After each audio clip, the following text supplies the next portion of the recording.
Bismillahirrahmanirrahim. Assalamualaikum warahmatullahi wabarakatuh. Waalaikumsalam warahmatullahi wabarakatuh.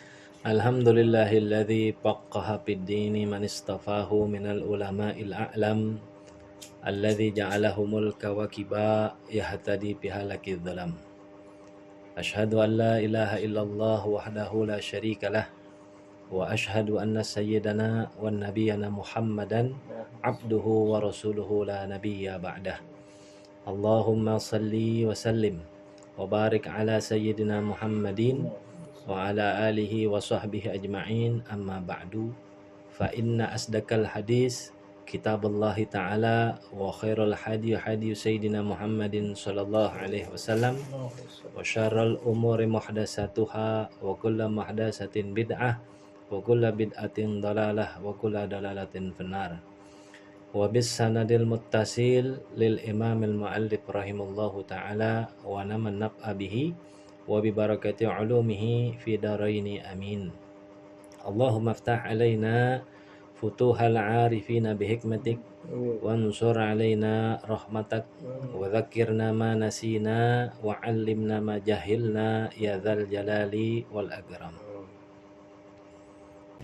Bismillahirrahmanirrahim. Bab taharati, bermula ini bab yang kedua, yaitu at-tahar, bersuci. Matan kalam ke 77.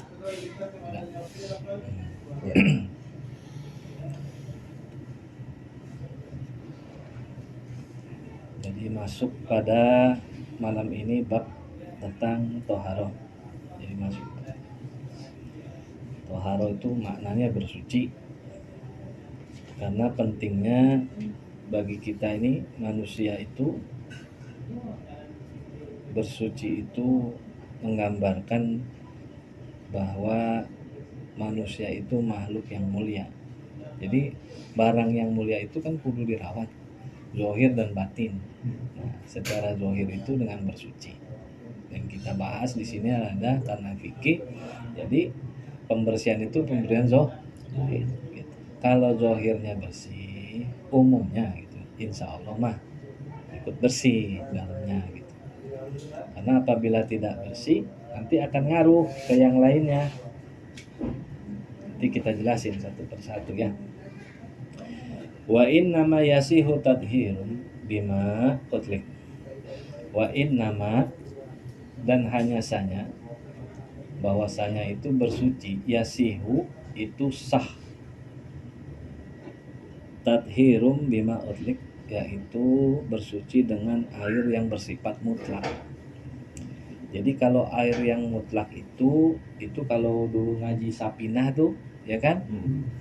Air mutlak tuh kan air yang suci mensucikan. Kalau di Sapinah dulu tohurun mutahharun, airnya suci dan dipakai untuk bersuci, untuk mensucikan. Tohurun mutahhar. Karena ada air nanti tohurun ghairu mutahharun. Nah, itu dulu pelajaran yang waktu itu loh, kitab Sapinah waktu itu. La mustakmali, yang bukan air mustakmal. Mustakmal itu air yang sudah terpakai. Tapi hukum mustakmal bisa jatuh apabila terpakainya itu dengan sabab bersuci yang hukumnya wajib gitu. Jadi kalau ada air 1 ember, kan kurang dari 20 tuh, atau 1 apalah gitu ya, kurang kan, dipakainya bukan untuk perkara ibadah. Maksudnya ibadah tuh perkara wudhu atau perkara mandi wajib, jadi habis enggak, ini sekedar dicolek aja atau dipindahkan air itu, tangan ibu jari atau jari sebagian itu masuk ke dalam air yang 20 itu, lalu dipindahkan. Apakah air itu mustakmal? Bukan. Karena yang menjadikan mustakmal itu apabila telah terpakai atau terjatuh air bekas daripada bersuci, yaitu wudhu atau mandi junub gitu. Jadi kalau ada air seember nih, kita nggak ada apa nih, nggak ada gagangnya, jadi kan bawahnya begitu tuh, kebetulan jempol masuk, apakah itu mustakmal? Nah, itu nggak usah, karena bukan dipakai untuk menyengaja untuk bersuci. Kan nggak mungkin kita bersuci jempolnya, nggak mungkin gitu. Jadi seperti itu. Itu yang telah dipakai untuk bersuci yang wajib seperti wudhu dan mandi janabah. Wala bila dan bukan air yang keruh. Keruh itu air yang kotor, keruh. Bersih tapi keruh, air belum keruh tapi keruh gitu, warnanya keruh.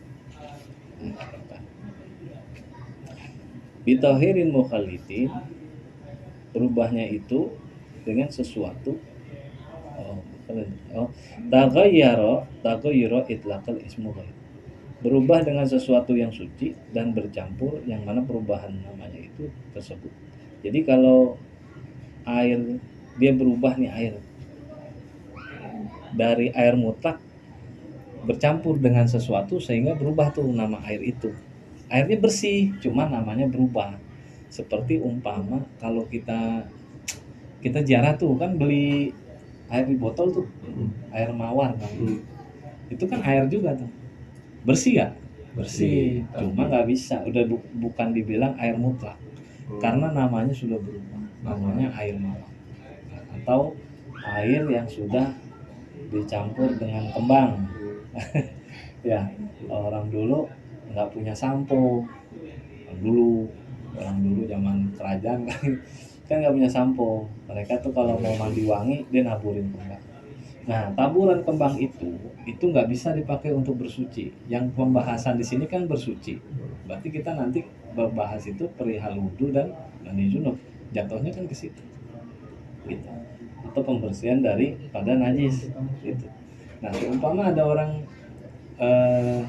iseng gitu, karena mungkin pengantin gitu kan, biasanya paginya kan banyak kembang-kembang tuh, sayang nih gitu kan, yang rombeng-rombeng itu yang dia sayang nih buat mandi gitu ya. Nah, dipakai itu setelah mandi junub, nggak boleh. Kembangnya ditumpahin ke kolam,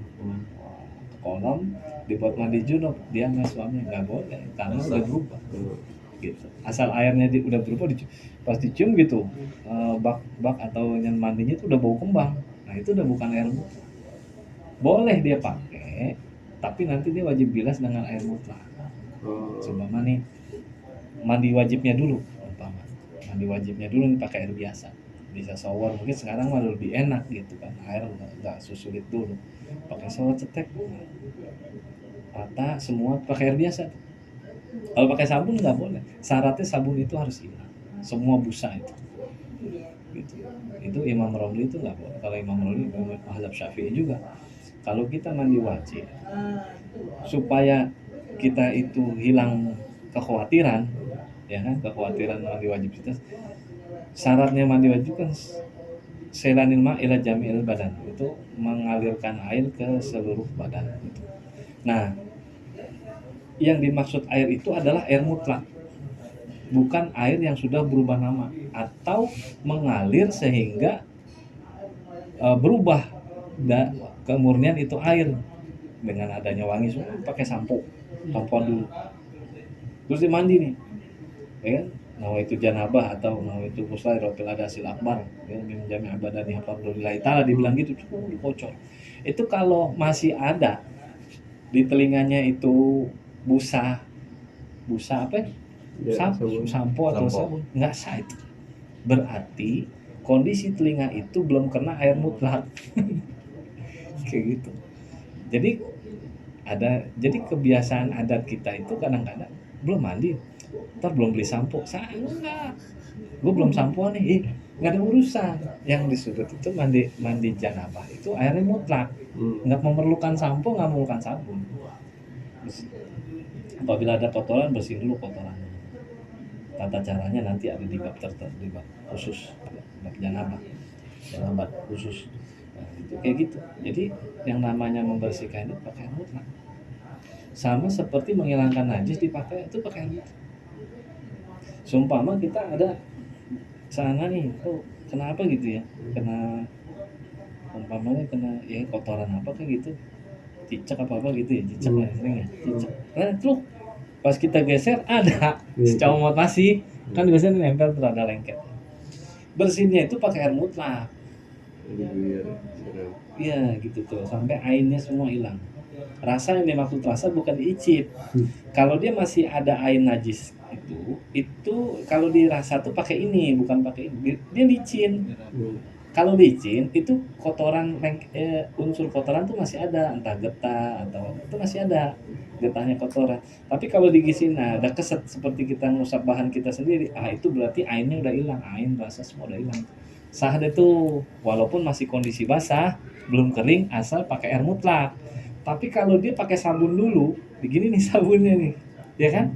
Diginiin sabunnya. Nah itu kan sabun sama najis nyatu tuh, ya kan? Dicampur kan, baru dibilas. Pas dicium masih bau sabun. Nah ini ada dua pendapat. Kalau Imam Badlawi itu sah, karena bisa jadi wangi sabunnya itu memang kuat. Sebenarnya najisnya sudah hilang. Tapi kalau kata Imam Romli enggak, karena bercampurnya aroma itu dengan najis, maka bau aroma itu dihukumkan najis. Itu ya. Itu dua-duanya sama-sama mazhab Imam Syafi'i. Paham ya? Jadi gitu. Ini baru ngomong air mutlak. Sama kayak kita tuh nyuci baju gitu.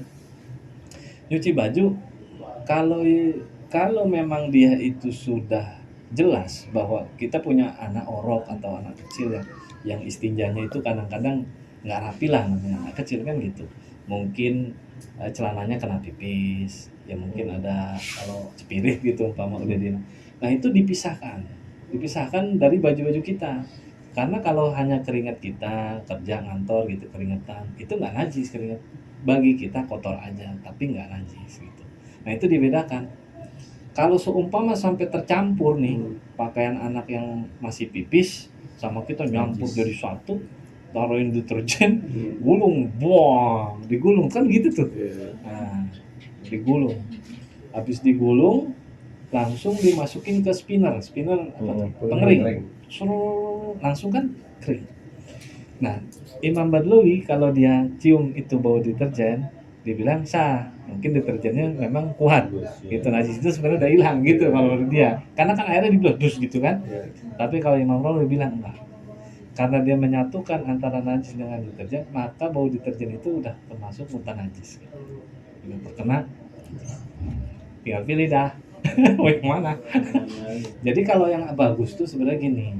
Kalau seandainya sudah menyatu anak usia kecil gitu anak kita dengan pakaian kita, yang kita tahu dia kadang tuh pipis sembarangan, kadang-kadang masih pipis di celana, kita nggak tahu masa kita udah ketumpuk mana tahu deh tuh yang mana. Nah itu udah sumpah masuk deterjen masuk, jangan langsung lari ke spinner, bilas dulu, bilas pakai air mutlak, pakai air kocor, air ngalir, baru dari situ kalau mau ditambahin masukin ke pewangi boleh, mau langsung ke spinner boleh. Gitu, jadi dua perbedaan kayak gitu. Tapi kalau dia udah ketahuan kita pisahin mana nih pakaian yang najis, nah itu pembersihannya supaya tidak ada keraguan perdebatan dua ulama, mendingan pakai mutlak dulu supaya kita gampang untuk mencirikan dia sudah hilang apa belum gitu. Paham ya? Nah banyaknya tuh kenapa berpakaian, kita kan di badan kita ini ada ruh nih, ruh kita itu sebenarnya demennya yang bersih-bersih. Karena ruh manusia, setiap ruh yang Allah ciptain itu kan kalau kudratnya dia itu senang ya seluruhnya itu yang baik-baik, yang bersih-bersih gitu. Jadi kalau kita nyuci ngasal-ngasal itu baju yang lekat ke badan itu ngebawa ibadah gitu. Makanya wajar kalau seumpama mohon maaf gitu, ada orang udah azan maghrib masih nongkrong di jalan, masih malas gitu mau sholat tuh malas. Itu pasti pakaiannya udah kumel-kumelan tuh. Pakaiannya itu mungkin dia juga nyucinya asal-asalan. Ada najis atau enggak. Jadi tuh yang dipakai tuh baju tuh secara airnya udah nggak kelihatan najisnya, tapi hukumnya masih ada. Dipakai jalan, dipakai buat kerja, dipakai sholat. Ruh itu nggak nyaman.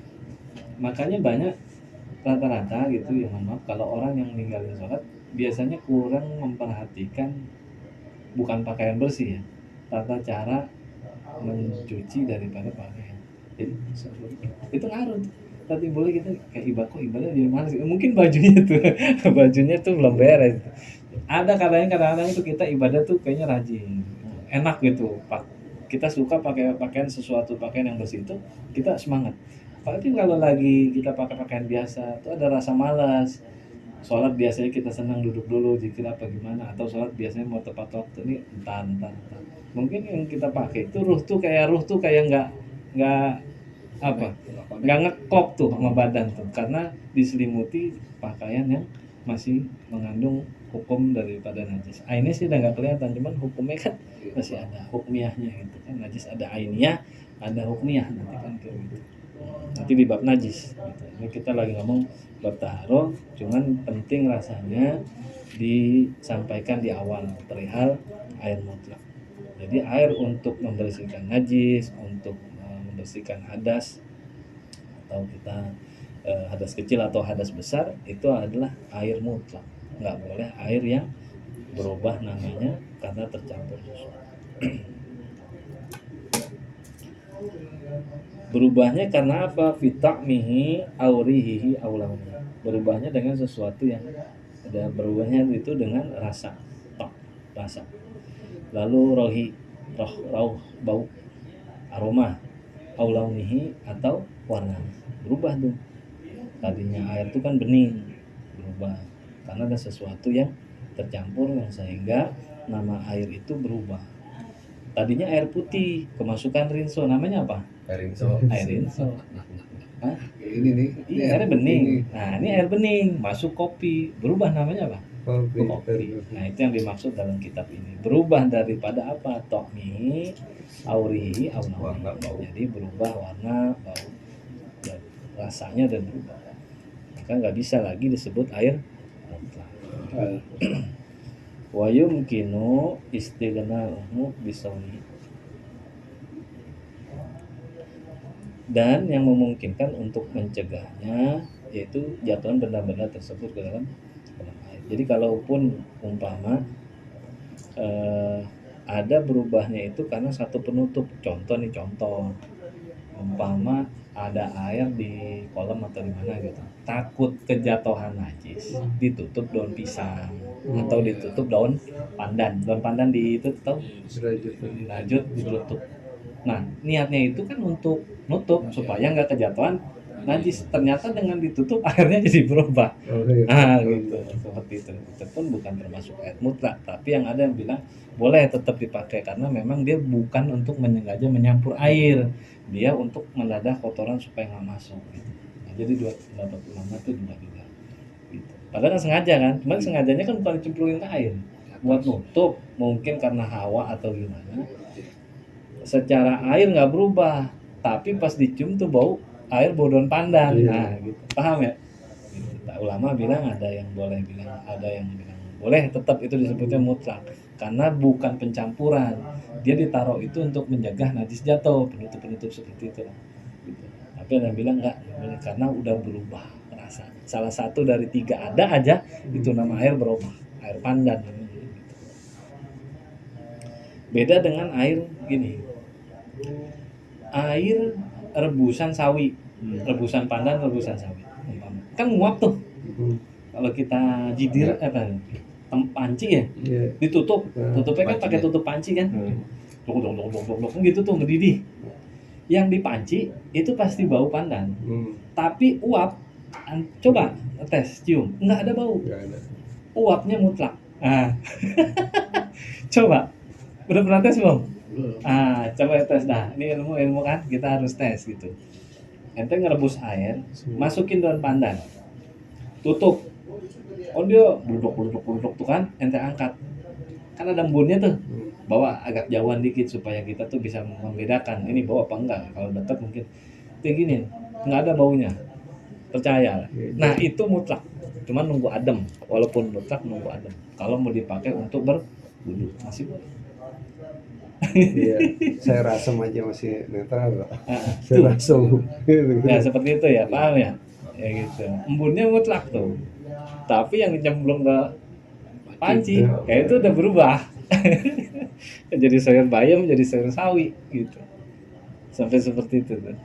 Berarti kalau nggak ada air bisa ya direbus aja, ditampung itu jadi air mutlak. Ya nggak usah gini aja, kayak kita wudhu di daun pandan, di daun talas. Daun pisang tuh kalau orang-orang dulu umpama lagi susah air gitu kan, banyak tuh jatuh daun pisang kan pada basah. Udah daun pisang aja tuh diginiin Diplokin ya. Waduh. Ntar pindah ke daun pisang berikutnya, jangan itu Oh, iya, lagi udah mustahil ya. itu seperti itu. Dulu saya pernah praktek. Jadi kalau kita belajar ilmu tuh walaupun kasar kata gitu, siapa yang mau melakukan gitu, kita bawa itu ilmu, kita dapat barokah pengarang. Sekalipun dibilang lu ada air banyak, ngapain lu pakai air yang ada di daun pisang?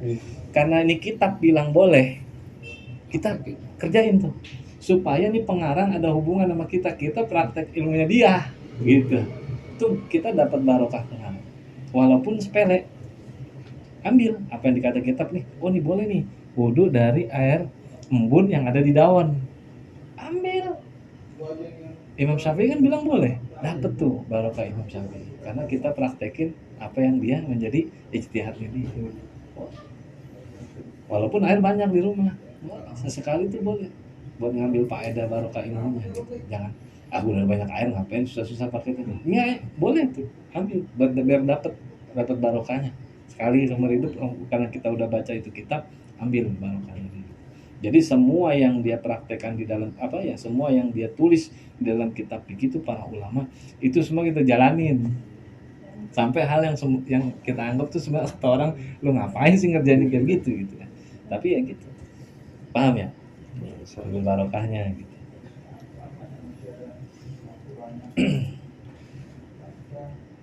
Watasni taghyiran bi'udi surbin au warokin au tuhlubin au turab. Dan dikecualikan daripada perkataan berubah itu apa itu? Yaitu karena kayu yang keras atau daun atau lumut tanah. Adanya udah emang ada sumur atau apa, kalau orang dulu tuh kan kolamnya kan nyemplung ya, wudhu tuh nyemplung, benar-benar kaki sama ini kan nyemplung. Ada pepohonan, ada daun jatuh, ada kayunya yang sudah menua masuk, ada lumut banyak di bawah, itu dikecualikan. Kalau yang datang dari luar ke dalam itu merubah, nah itu berubah namanya, kayak mawar, antara kan mawar masukin kan gitu, penyulingan, kalau orang bilang penyulingan, bahasa fisikanya apa itu, kayak gitu.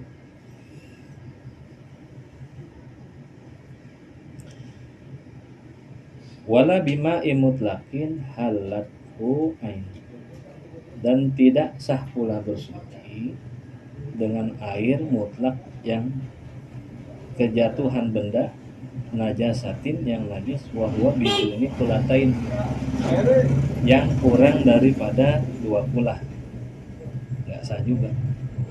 Udah ketahuan dah, itu namanya mutanajis tuh air. Artinya mutanajis, airnya itu terkena najis karena sabab kurang 2 kulah atau 2 kulah cuma berubah. Kalau kurang dari 2 kulah, dia mau berubah kagak kalau jatuh udah itu air sudah tidak bisa dipakai bersuci, kecuali dia tambahin lagi. Karena kurang dari 2 kulah ditambahin menjadi 2 kulah, maka hukum najisnya itu hilang. Tapi kalau dia 2 kulah kejatuhan najis, umpama udah 2 kulah airnya, nah maka dilihat berubah nggak rasanya, nggak apa gitu. Kalau nggak ada perubahan, maka air itu tetap boleh untuk bersuci. Paham ya? Sekarang kalau najisnya bening, nah ini kan permasalahan fikih gitu. Umpama air 2 kulah, kejatuhan air kencing anak yang kencingnya bening kencingnya, bukan kuning. Kalau kuning kan kelihatan, ini kencingnya bening, dia kencing seru. Umpama nih, aduh aku mau pipis mah gitu, mau pipis, kolamnya kecil gitu, atau batap yang ukuran 2 kulah gitu, atau kolam, dia pipis. Atau kolam renang, ada 5 orang masuk kencing di situ.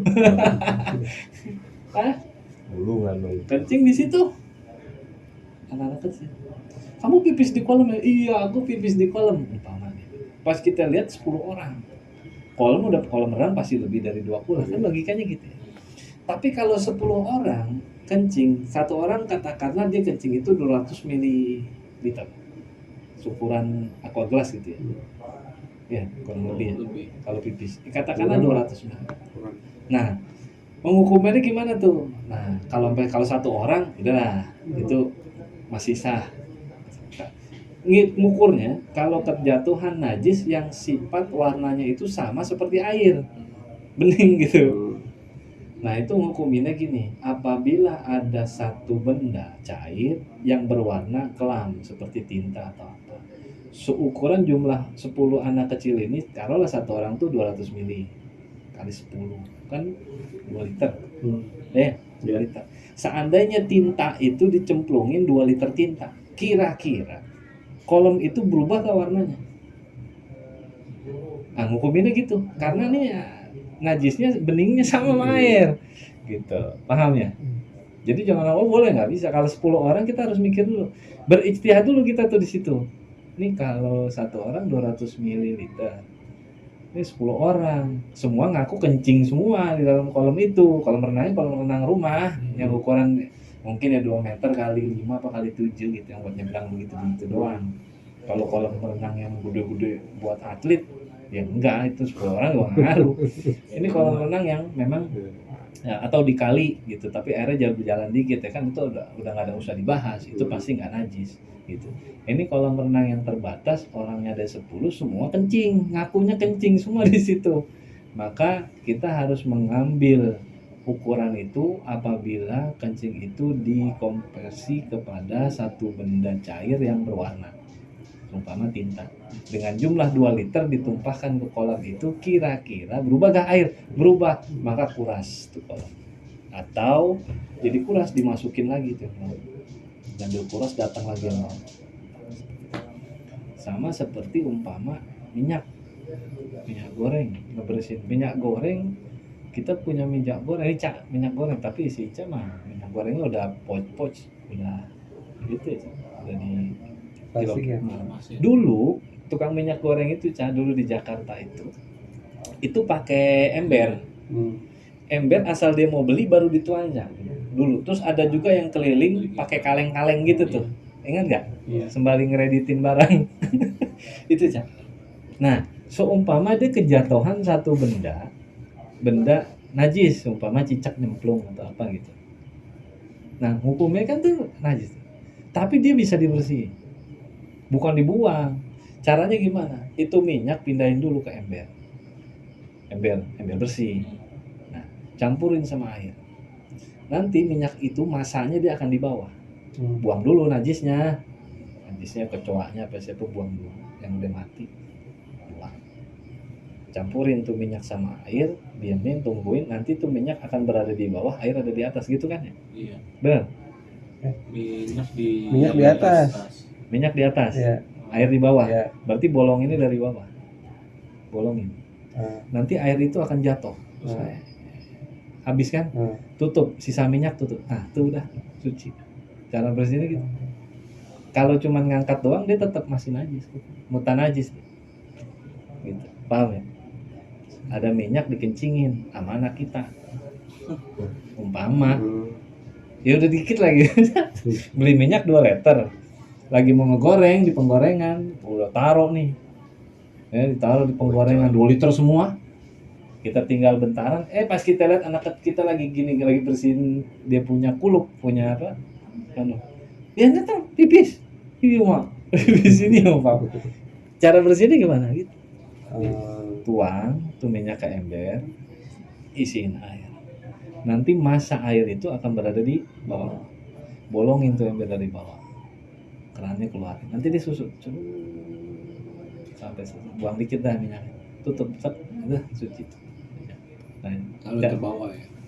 Gitu caranya. Airnya udah kebuang. Terbilas sama air. Nah, gitu caranya. Unik ya.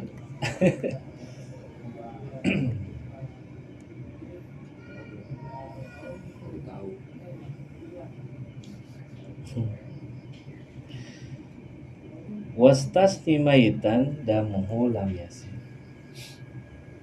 Dan dikecualikanlah maitan, yaitu bangkai, dan hulam yasil, yang dimana darahnya tidak mengalir, seperti lalat, nyamuk, itu kan dia tidak mengalirkan darah. Nyamuk itu punya darah karena dia itu makan, dia ngisap dari kita. Kalau seyogianya dia nggak ngalirin darah. Lalat gitu juga, darahnya tuh di kepala, lalat. Nggak ngalir ke badan. Kalau cicak itu ngalir, cowok tuh ngalir. Aula yura bitar filam mayas, atau najis yang tak terlihat dengan pandangan mata normal ketika terjadi najis itu, ya itu tadi tuh nggak bisa lihat karena sulit sama gitu. Au kulata ini biritli romli fauko samanina koriba ritli, atau air yang kejatuhan najis sedangkan air itu ada 2 kulah dengan ukuran ritel. Kalau di sini bilangnya liter, ritlin sebenarnya, ritlin di kota Ramallah. Jadi ritlin itu ukuran apa dia bilang, volume air ya, apa-apa. Nah, itu ritlin yang ngeluarin itu Ramallah, kota Ramallah. Ramallah tuh Palestina, tepi baratnya, tepi barat Palestina. Kalau kita coba cek dan buka-buka di Google itu Ramallah tuh ada di mana. Itu sebenarnya Palestina cuma ujung, udah tepi barat, udah perbatasan dengan negara lain. Gitu. Nah itu 2 kulah menurut timbangan ritelnya Ramallah itu 80 ritel. Gitu. Lebihnya paling 1. Gitu. Au kulatain beda au kulataini bida maski hiya tamanu artalin atas ba'da miyah. Kalau untuk ukurannya Damaskus tuh Suria, ibu kotanya kan Damaskus ya, Suria. Nah itu dilebihin 8 liter. Jadi 2 kulah itu 100 lebih 8. Jadi au kulata ini 2 kulah dengan ukuran liter Damaskus, yaitu apa tuh, samanu, yaitu 8 liter atas yang datang ba'da miyah, yang datang setelah 100, maksudnya 108. Itu kita begitu bahasanya ribet. Atas itu kan datang. Jadi 8 yang datang setelah 100. Berarti berapa? Ditambah maknanya. Karena dia ini Syekh Nur Ruslan itu ini ilmu nahu sorof itu udah nggak kepake sama dia ini, karena dia udah syair, jatuhnya udah nazom. Orang yang bisa ngarang kitab begini wali, karena tingkatan sastra itu udah bukan manusia biasa. Habib Umar itu udah menguasai nih ilmu ini. Kalau yang baru-baru kita coba ngaju nahu sorof belum bisa kayak begini sampai enak. Au kullataini wan najisu au kullataini bidamaskusi haya sama nuridlin atat bada umiyah, kan enak dibacanya. Yang satu ya ketemu ya, itu sulit. Makanya ada penggunaan kata kalau kita masih huruf gundul pusing nih, karena atat itu kan datang. Jadi sama nuridlin 8 liter atat yang datang ba'da setelah apa, miyah, setelah 100.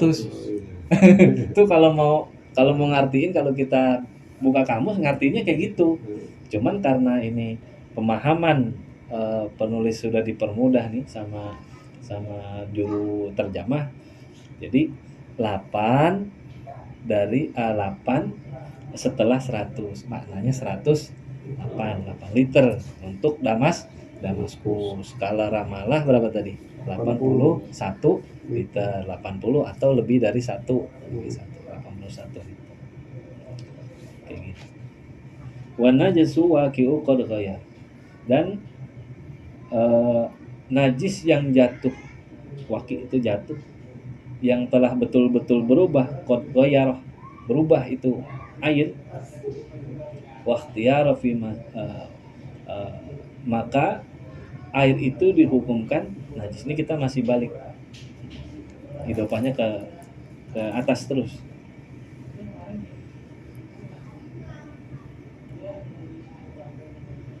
Wa ikhtiyara fi musammasin la yukrah.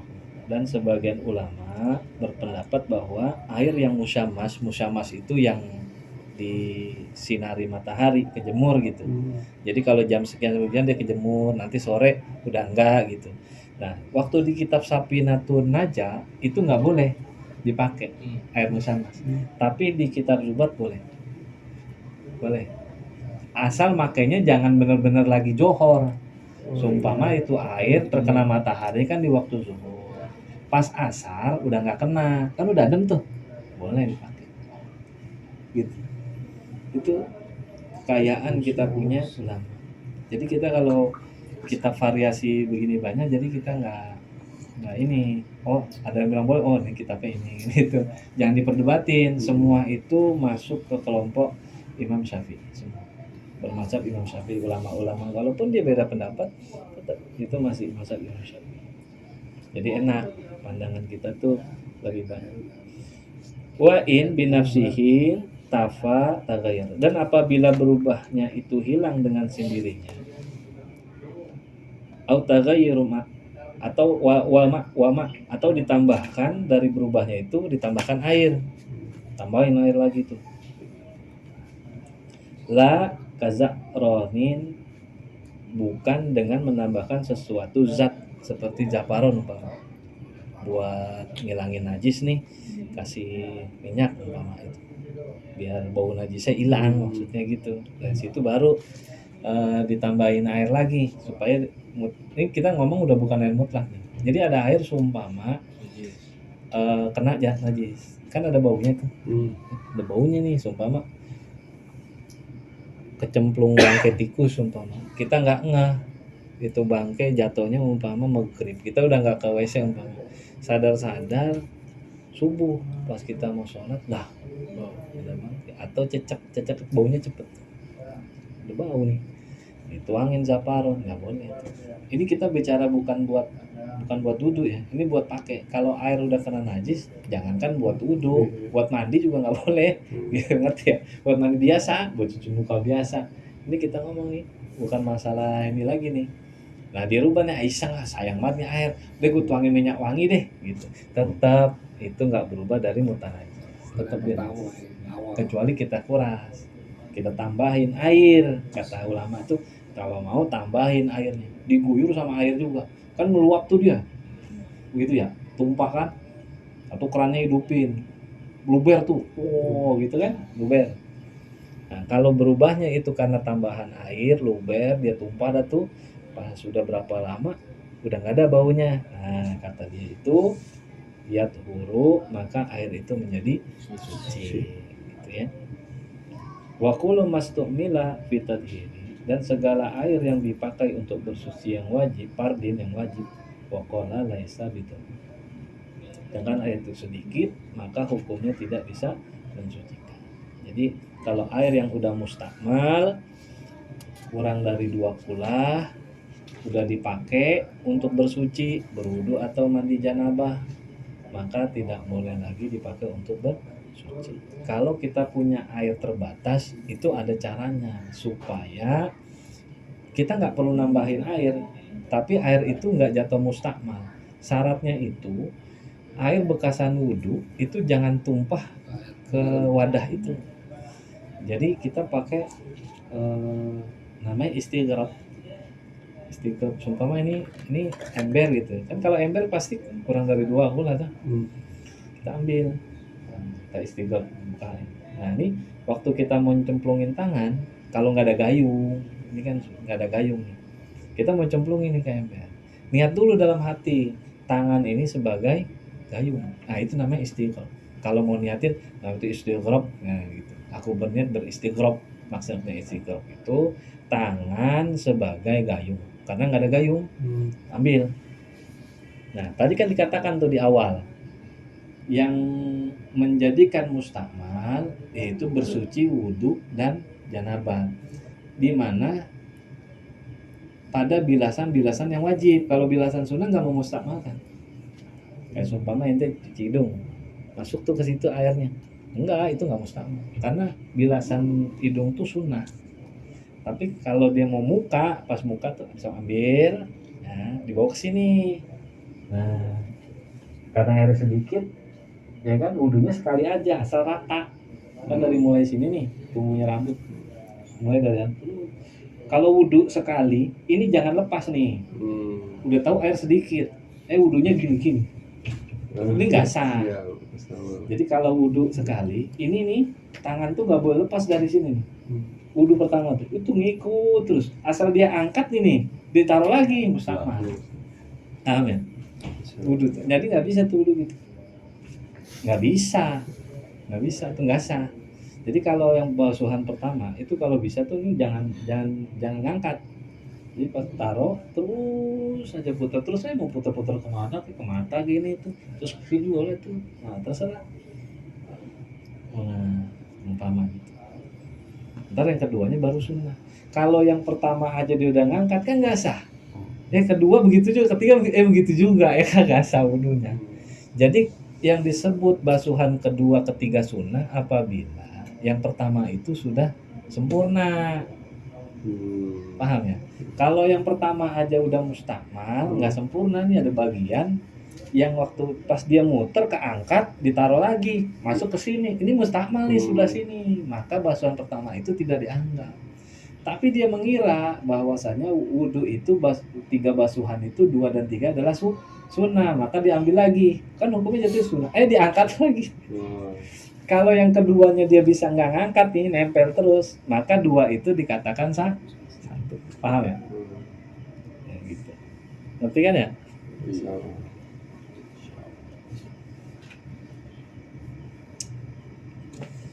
Udah malam nih. Udah 1 bab dulu deh ya. Al-Fatihah qabul tamam kulli syai'in wa nahnu sya'nullah ila nabatin bidin madina khala la ta'ata li kulli syar jadi kata li kulli khair wa nali ababina wa min syai'in al-afirani ana bil qulubana wa ghalibana ma tuqulu ala qa'abun wa ta'ala iman bil amin imtihan warzuqna nazara ila wajhikal karim wa warzuqna nazara ila habibikal mustafa sallallahu alaihi wa alihi wasallam عند الموت وقبل الموت وبعد الموت إلى حضرة النبي الفاتح. بسم الله الرحمن الرحيم.